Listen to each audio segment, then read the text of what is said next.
Plot सबको जय मसीह की।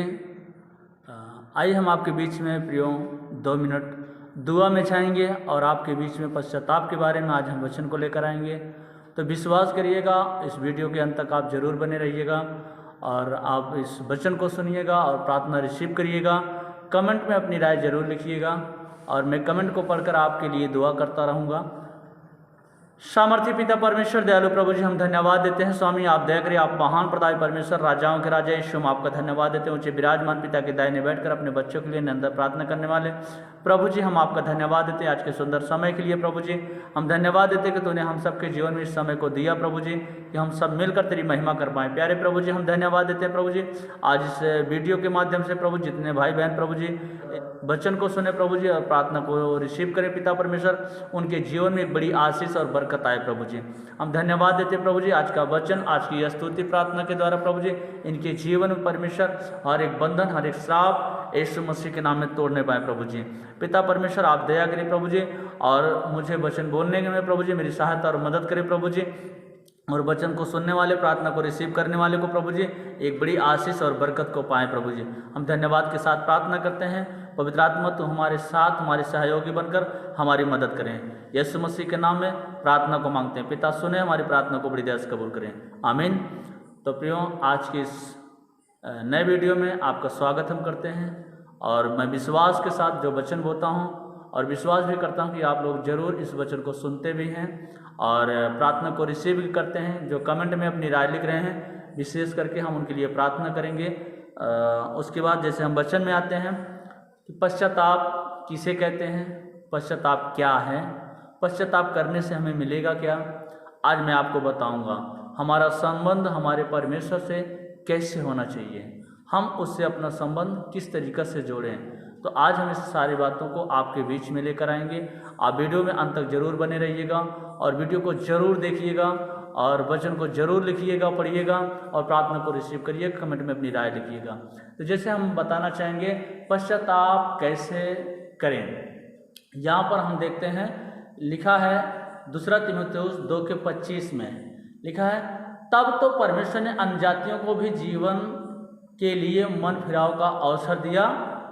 तीमुथियुस 2:25 में, क्या जाने परमेश्वर उन्हें मन फिराव का अवसर दे कि वे सत्य को पहचाने।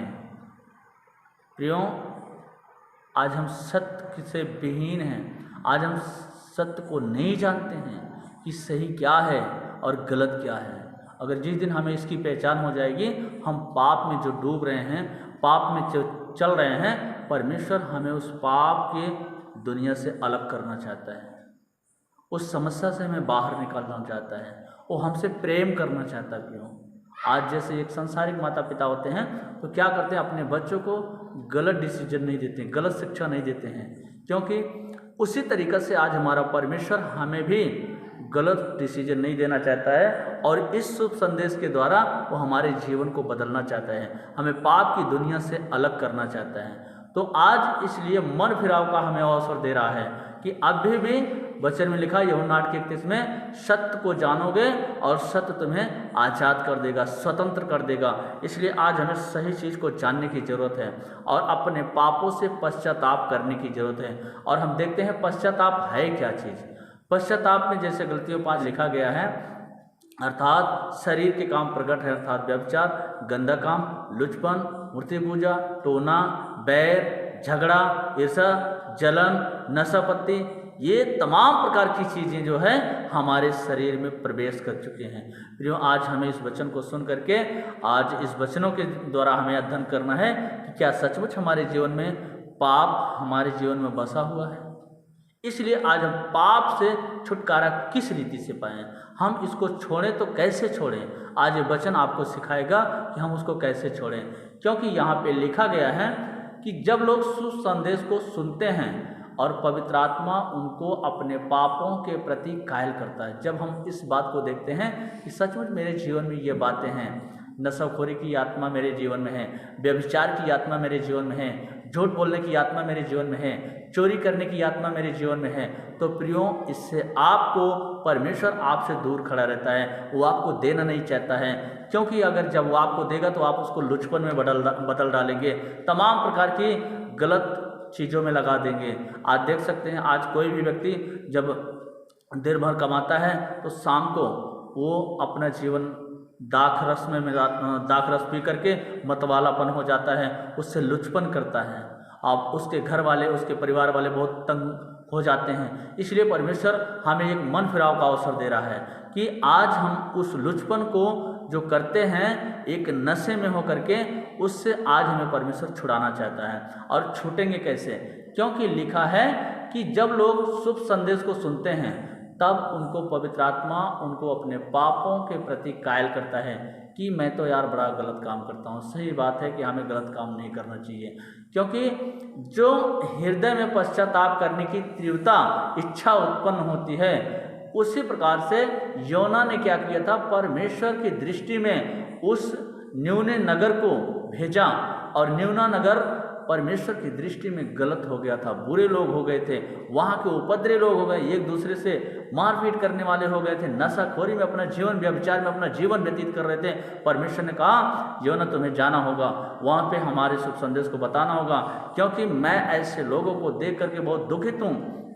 योना ने क्या किया, और वो परमेश्वर की दृष्टि से भागना चाहा, लेकिन फिर भी परमेश्वर उसको क्या किया, ले जा करके एक मत्स्य के मुंह में जब फेंक दिया गया था नदी में, तो मत्स्य मुंह में चला गया। वहाँ से प्रार्थना कर रहा था कि हे परमेश्वर, अब मैं तेरे भवन को नहीं आ पाऊँगा, हे परमेश्वर, अब मैं तेरे दर्शन को नहीं कर पाऊँगा। वो पश्चाताप करने लगा और परमेश्वर ने उसको मत्स्य को आदेश दिया और जाके उसको मछली के पेट से बाहर निकाला। और वह क्या किया, जाके न्यूने नगर को जा करके इस बात को बताया कि परमेश्वर का आदेश है कि न्यूने नगर 40 दिन में नाश किया जाएगा, या तो अपने पापों से पश्चाताप करो। वहाँ के लोग क्या किए, पश्चाताप किए और प्रार्थना करने लगे। तो परमेश्वर ने वहाँ पे क्या किया, उनको मन फिराव का अवसर दिया। प्रियो, न्यूने नगर बचा लिया गया। आप देख सकते हैं इजराइल में, गाजा में, फिलिस्तीन के बीच कैसे युद्ध चल रहा है, लेकिन आप देख सकते हैं इजराइल के लोग क्या किए, घुटना टेक दिए और प्रभु से प्रार्थना करने लगे। वहाँ पे परमेश्वर ने क्या किया, अब शांति देने जा रहा है, अब शांति। इसीलिए मैं सबको बताना चाहूँगा प्रियो, आज जब भी आप अपने जीवन में पश्चाताप को लेकर आते हैं तो परमेश्वर आपके जीवन में शांति देना चाहता है, परमेश्वर आपके जीवन में आशीष देना चाहता है, परमेश्वर आपको उस गलत मार्ग से निकालना चाहता है प्रियो। इसी तरीक़ा से जब रोमियो 2:4 में लिखा है, क्या यह नहीं समझता कि परमेश्वर की कृपा तुझे मन फिराव का अवसर देती है, यह सिखाती है। प्रियो, आज वो परमेश्वर हमें मन फिराव का अवसर दे रहा है। आज वो टाइम है कि आज हम मन फिराकर परमेश्वर के पास आएं और अपने पापों से पश्चाताप करें, और इसीलिए वह हमें जीवन दे रहा है। प्रकाशित वाक्य 3:19 में लिखा, मैं जिनसे प्रीत रखता हूँ उनको उलाहना देकर ताड़ना भी देता हूँ, इसलिए सरगर्म होकर के मन फिरा लो। यहाँ परमेश्वर कह रहा, मैं तुमसे प्रेम करना चाहता हूँ, तो मेरी बात को क्यों नहीं समझ पा रहे हो। मैं तुमको आशीष देना चाह रहा हूँ, तो मेरी बात को क्यों नहीं समझ पा रहे हो। प्रियो, आपको देना चाहता है, बस हमें मन फिराने की जरूरत है कि हे परमेश्वर, अभी तक जो कुछ मैंने किया, भजन संहिता में राजा दाऊद ने मन फिराया। भजन संहिता 51:3 में कहा कि हे परमेश्वर, यहाँ पे लिखा, मैं अपने अपराधों को जानता हूँ और मेरा पाप निरंतर मेरी दृष्टि में रहता है, और केवल मैं तेरे ही विरुद्ध पाप किया और जो तेरी दृष्टि में बुरा था वही मैंने किया। राजा दाऊद ने कहा, जब उसका मन पाप से भर गया, जब उसका मन अपराध से भर गया, जब उसका मन व्यभिचार में चला गया, जब उसका मन तमाम गलत चीज़ों में जाने लगा, तो परमेश्वर उसके सारे कामों को रोक दिया, उसकी आशीषों को रोक दिया, और वह क्या किया, इस बात को समझ पाया और जाके परमेश्वर के सामने गिड़गिड़ा कर कहने लगा, हे परमेश्वर, मैं तो अपने अपराधों को जानता हूँ, मैं तो परमेश्वर तेरे ही विरुद्ध पाप किया है, इसलिए मुझ पर दया कर कि मैं अपने पापों को मान लेता हूँ।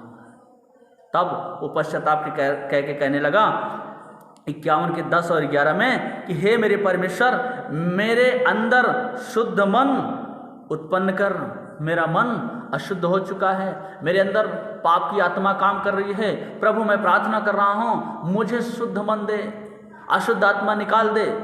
और कहा कि और मेरे भीतर एक स्थिर आत्मा दे। आज जो भटकने वाली आत्मा लोगों के अंदर काम कर रही है, परमेश्वर से प्रार्थना करो कि परमेश्वर मुझे एक स्थिर आत्मा दे और फिर नए सिरे से उत्पन्न कर मुझे अपने सामने से निकाल न दे। प्रियो, प्रभु अपने सामने से हमें क्यों अलग कर देता है, अपने सामने से मुझे क्यों नहीं देखना चाहता है? इसलिए कि हमारा मन पाप से भर चुका है, हमारा मन अपराध से भर चुका है। फिर लिखा, अपने पवित्र आत्मा को मुझसे अलग ना कर। प्रियो, हमारे अंदर परमेश्वर पवित्र आत्मा देता है, लेकिन क्यों? कि उस पवित्र आत्मा तब हमारे अंदर आता है जब हमारे अंदर से वो दुष्ट आत्मा, अशुद्ध आत्मा, गलत आत्मा, गंदी आत्मा जब हमारे अंदर से निकल जाती है। क्योंकि जब आप पढ़ेंगे यिर्मयाह 2:22 में, उसने कहा, तू चाहे कितनी अपने आप को सज्जित से धोए, बहुत सा साबुन का प्रयोग करे, तब भी तेरे अधर्म का धब्बा मेरे सामने बना रहेगा। प्रियो, जब आप अपने अधर्म के धब्बा को धो देते हैं तो परमेश्वर के सामने खड़े होने के योग्य बने रहेंगे, नहीं तो परमेश्वर अपने सामने से आपको भगा देगा। मुझे तेरी जरूरत नहीं है, क्योंकि तू पाप करता है, अधर्म करता है। इसलिए वो पापियों को बुलाया कि अपने अपने पापों को मन फिराओ और खुदा के सामने खड़े हो जाओ। इसलिए यहाँ पे लिखा, क्योंकि अगर आज जैसे लोग, बहुत सारे लोग हैं, नहीं छोड़ना चाहते हैं, तो उनके लिए कोई व्यवस्था नहीं। लिखा रोमियो 6 अध्याय में, क्या हम पाप करते रहे अनुग्रह बहुत हो? आपको जवाब मिलेगा, कदाप नहीं। आप पाप में जीवन बिताएंगे, आपको आशीषें नहीं मिलेगी। इसलिए आप समझिए इस बात को, और जब आप इस बात को समझ पाएंगे, प्रियो, मैं आपको बताना चाहूँगा कि यशायाह 55:7 में लिखा, दुष्ट अपनी चाल चलन और अनर्थकारी अपने सोच विचार को छोड़कर यहोवा परमेश्वर की ओर फिरें तो वह उस पर दया करेगा, और वह हमारे पापों की ओर फिरें, वह पूरी रीत से उनको क्षमा करेगा, पूरी रीत से। अगर जब आप परमेश्वर की ओर ऐसा फिरते हैं तो परमेश्वर आपको पूरी रीत से क्षमा करेगा। इसलिए प्रेरितों के काम 3:19 में, इसलिए मन फिराओ और परमेश्वर के पास लौट आओ कि तुम्हारे पाप मिटाए जाएं, तुम्हारे पाप मिटाए जाएं। इसलिए प्रेरितों काम 2:38 में भी लिखा गया है कि प्रेरितों काम में मन फिराओ तो तुम पवित्र आत्मा का दान पाओगे। क्यों? वो पवित्र आत्मा का दान है, हमारा परमेश्वर मुझे गले से लगाएगा, मुझे पवित्र आत्मा का अभिषेक देगा। जैसे राजा दाऊद ने पश्चाताप करके मांगा, उसी तरीका से हमें भी पश्चाताप करके प्रभु से मांगना होगा। मत्ती 7:7 में लिखा, मांगो तो तुम्हें दिया जाएगा। प्रियो, हमें मांगना पड़ता है, प्रभु के चरणों में मांगना पड़ता है, और जब तक हम इस रीति से पश्चाताप नहीं करते हैं, नहीं मांगते हैं, तो हमारा परमेश्वर का कोई साझा नहीं, कोई संबंध नहीं है। इसलिए हमें अपने सामने से दूर पसंद करता है, दूर हो जाओ मेरे सामने से, मत रहो मेरे पास। तो परमेश्वर का धन्यवाद है। प्रभु आप सबको आशीष दें। इन वचनों के द्वारा मैं विश्वास करता हूँ कि आज बहुत सारे लोग अपने पापों से जरूर मन फिराएंगे और पश्चाताप करेंगे। आइए हम आपके लिए 2 मिनट दुआ में जाएंगे। प्रभु, हम आपका धन्यवाद देते हैं आज के वचनों के द्वारा। प्रभु जी, हम विश्वास करते हैं कि जो भी आज का वचन आपके लोगों के बीच में मैंने शेयर किया, खुदाबंद आप उनको ताकत और बल और बुद्धि दीजिए प्रभु जी, कि पिता परमेश्वर उनको समझने का अभिषेक कर प्रभु जी, उनको समझने और सोचने की ताकत दे प्रभु जी, कि पिता परमेश्वर वचनों के द्वारा और परमेश्वर इस प्रार्थना के द्वारा और परमेश्वर इस बात को समझ पाएँ, अपने पापों से मन फिराएँ। आज जो गलत डिसीजन में, गलत रास्ते पे चल रहे हैं और पिता परमेश्वर तमाम प्रकार के डिफरेंसेट में हैं, प्रभु उनके लिए हम प्रार्थना करते हैं। हर एक भाई बहन के लिए दुआ करते हैं कि पवित्र आत्मा उनकी सहायता करे, उनकी मदद करें। प्रभु उनको मन फिराव का अवसर दें कि प्रभु अपने पापों से पश्चाताप करके वो मन फिराएं और प्रभु आपके पास लौट आएँ। हाँ पिता, हम धन्यवाद देते हैं प्यारे प्रभु जी। आज मैं प्रार्थना करता हूँ, जो भी भाई बहन कमेंट में लिखे हैं, आज बहुत सारे लोग कमेंट में लिखे हैं कि पिता परमेश्वर जो बेटे की आशीष चाहते हैं, प्रभु उनको बेटे की आशीष को मुहैया करवाएं प्रभु जी। मेरे परमेश्वर जो गलत समस्या में है प्रभु जी, बीमारी में है प्रभु जी, रोग में है प्रभु जी, हे पिता परमेश्वर तो उनकी सहायता, उनकी मदद करें। यीशु मसीह के नाम से हम विश्वास करते हैं और प्रार्थना करते हैं। प्रभु मेरी प्रार्थना को सुनकर उत्तर दीजिए यीशु मसीह के नाम में, आमीन। तो प्रियो, जरूर इस वीडियो के अंत तक जरूर बने रहिएगा, कमेंट में अपनी राय लिखिएगा और ज़्यादा से ज़्यादा वीडियो को लाइक और शेयर करिएगा। सबको जय मसीह।